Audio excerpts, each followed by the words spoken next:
Assalamualaikum teman-teman, kembali lagi di channel YouTube Irma Nurhidayati Stories dengan cerbung yang berjudul Bukan Pelakor, karya Irma Nurhidayati.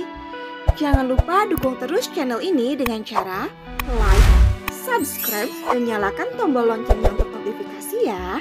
Terima kasih. Lidahku keluh saat mendengar perkataan terakhir Pak Marcel. Bagaimana kalau seandainya dia tahu kalau hubunganku dengan Mas Danis tidak dalam keadaan harmonis? Pak Marcel menatap sendu ke arahku, lalu mengusap gusar wajahnya. Diri ini merasa bersalah karena telah berkata jujur padanya. Akan tetapi, mungkin itu lebih baik daripada harus menyimpan kebohongan yang nantinya akan membuat dia semakin merasakan kekecewaan yang lebih dalam lagi. Maaf, sebaiknya hilangkan perasaan itu dari hati Pak Marcel. Di luar sana masih banyak wanita yang lebih baik segalanya dariku. Kamu benar, Nau. Di luar sana memang banyak yang lebih baik dan lebih cantik darimu. Tetapi hati ini sudah terlanjur memilihmu. Satu hal yang perlu kamu tahu, aku bukan tipe lelaki yang mudah jatuh cinta. Jika aku tidak bisa memilikimu, maka aku juga tidak berniat untuk mengisi hati ini dengan cinta yang lain. Aku tidak mengerti dengan jalan pikiran Pak Marcel. Jelas-jelas, aku tidak ada apa-apanya bila dibandingkan dengan wanita-wanita karir di luar sana. Mereka cantik, kaya, dan menarik. Aku tidak peduli dengan statusmu, Nau. Aku mencintaimu, dan akan kubuktikan seberapa besar cinta ini padamu. Sekarang katakan, siapa lelaki yang beruntung telah menikahimu? Tidak. Aku tidak mungkin mengatakan sekarang kalau Mas Danis adalah suamiku. Pak Marcel pasti akan langsung menertawakanku. Atau mungkin dia akan langsung berinisiatif merebutku dari Mas Danis. Mengingat selama ini Pak Marcel sering melihat Mas Danis jalan bersama wanita lain. Aku menggigit bibir bawah, bingung jawaban apa yang harus kuberikan pada Pak Marcel. Jawab, Nau. Siapa lelaki itu? Apakah aku mengenalnya? Kita sudah cukup lama di sini. Sebaiknya kita kembali ke kantor, Pak. Aku bersiap untuk berdiri, tetapi Pak Marcel menahan tanganku. Tidak usah mengkhawatirkan pekerjaanmu. Bukankah aku pemilik perusahaannya? Jadi, buat apa kamu gelisah seperti itu? Benarkah kalau aku terlihat begitu gelisah? Kuembuskan napas perlahan, mencoba menetralkan semua rasa yang ada. Tak ingin membuat Pak Marcel semakin curiga kepadaku. Kamu tidak melupakan pertanyaan yang kulontarkan tadi, kan? Atau mungkin kamu mencoba menghindar dari pertanyaanku itu? Tanyanya penuh selidik. Tidak semua hal tentangku harus Bapak ketahui. Apalagi hubungan kita hanya sebatas atasan dan karyawan. Naura, apakah kamu tidak dapat merasakan betapa besarnya rasa ini untukmu?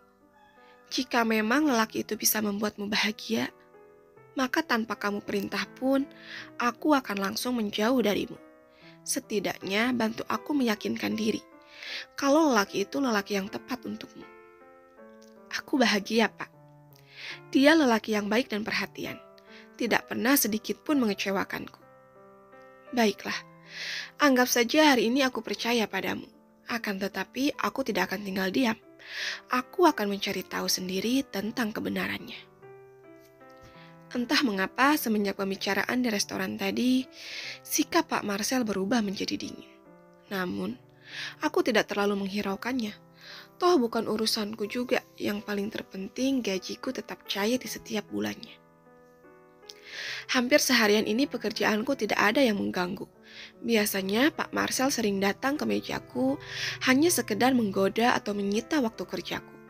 Entah apa yang merasuki lelaki itu, sehingga ia begitu lengket padaku, seperti kumbang dengan bunganya. Tiba-tiba Pak Marcel datang, dan langsung meletakkan setumpuk berkas di atas mejaku. Semua berkas-berkas ini harus selesai hari ini.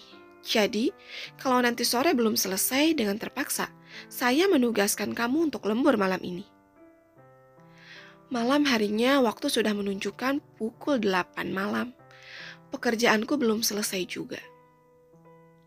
Berkas-berkas yang diberikan Pak Marcel lumayan banyak, sehingga aku tidak bisa menyelesaikannya dalam waktu yang cukup singkat. Semua karyawan sudah pulang. Hanya tersisa aku dan Pak Marcel saja yang masih berada di ruangannya. Entah bagaimana tanggapan Mas Danis tentangku. Lelaki itu pasti akan berpikiran buruk padaku. Mungkin dia akan menyangka kalau aku ini keluyuran. Aku berdecak kesal saat melihat tumpukan berkas masih tersisa seperempatnya. Aku mencoba memejamkan mata lalu mengembuskan napas perlahan. Pekerjaan ini harus cepat selesai kalau aku tidak ingin membangunkan singa yang sedang tidur. Mas Danis pasti akan murka padaku bila memergokiku pulang tengah malam. Ayo pulang, aku akan mengantarmu. Lanjutkan besok pagi, ucap Pak Marcel seraya melewati meja kerjaku. Biar aku selesaikan malam ini, Bapak pulang saja.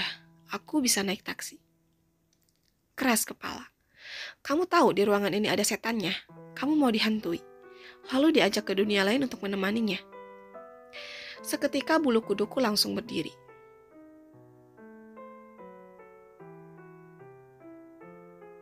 Ucapan Pak Marcel berhasil membuatku langsung berlari secepat kilat mendekat padanya. Apa benar kalau di sini ada setannya? Pak Marcel terkekeh. Tidak ada. Aku sengaja menakutimu agar segera beranjak dari tempat dudukmu dan ikut pulang bersamaku. Ternyata Pak Marcel membohongiku. Lelaki itu memang cerdas dan selalu tahu cara untuk membuatku menuruti semua keinginannya.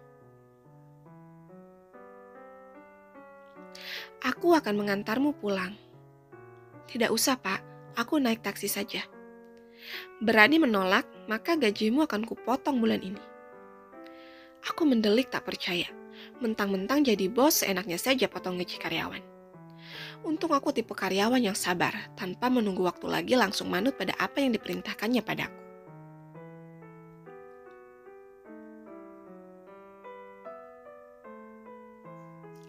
Bagus. Aku suka pada karyawan penurut sepertimu, ungkapnya seraya kembali terkekeh. Entah apa yang terjadi padanya, hari ini sikapnya sedikit aneh. Kemarin-kemarin dia tidak pernah memberiku tugas-tugas berat seperti ini. Jangan heran, sikap seseorang itu akan berubah bila dia tengah merasakan patah hati. Kamu tenang saja, yang paling terpenting aku tidak meninggalkanmu seorang diri di kantor.